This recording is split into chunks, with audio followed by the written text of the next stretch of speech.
Hello and welcome to RSTV Sorted. Today's topic of 5 minute summary is tackling expansionist China.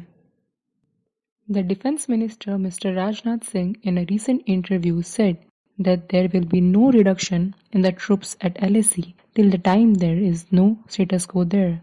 Also he said India has very much the strength, capability and power to protect its motherland from anybody who tries to take over it. Also he said India will not tolerate anything that will hurt its self-respect and will not compromise over its pride. China's expansionist policy is going on ever since the Communist Party came into power in 1949. Now China is setting goal on Himalayas, and the reason behind that is China wants to establish a hegemony in Asian region, and India is the only obstacle. Capturing Himalaya would mean having control over its upstream rivers as well.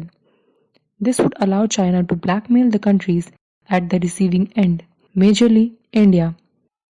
India surely have given pushbacks to Chinese aggressive expansionist policy in the past, but the recent scenario of a series of major pushbacks started from 2014 onwards.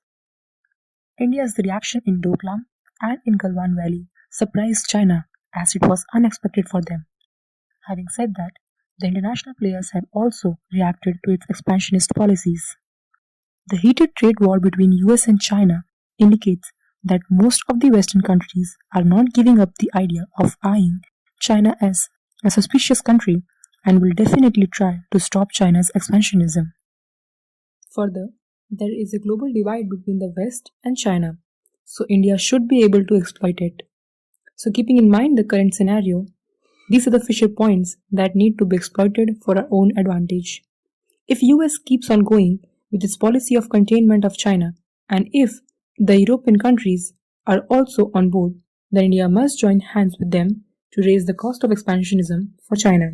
Also, India should be doing more with its diplomacy, not only bilaterally, because that has been done multiple times, but by showing our broader global alliance structure or global partnerships so that China would realize it should not be earning India's enmity like this because it will cost them heavily.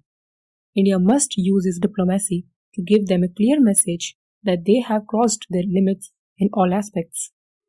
Thus, India should have a strong counterbalance, militarily as well as economically, to push or coerce a behavioral change in China. Further, the national policy of India against China's expansionist goals must have rules for each and every political party, as these differences between parties have been used by China to create instability and agitations in Indian political arena. Also, this must be put upfront that India does not want a war, but if it happens, India will win. This strong clarity from India would discourage China from going for a war. One way to ensure that is by putting up a very strong air force over the complete Tibetan plateau. And second is the economic way, that is, by boycotting Chinese goods. If Indians don't buy it, China will not be able to sell it.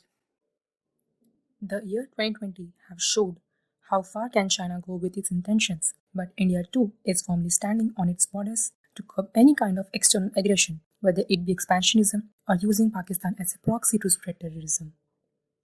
That's all for today's topic. Thank you and do subscribe RSTV Sorted for more such content.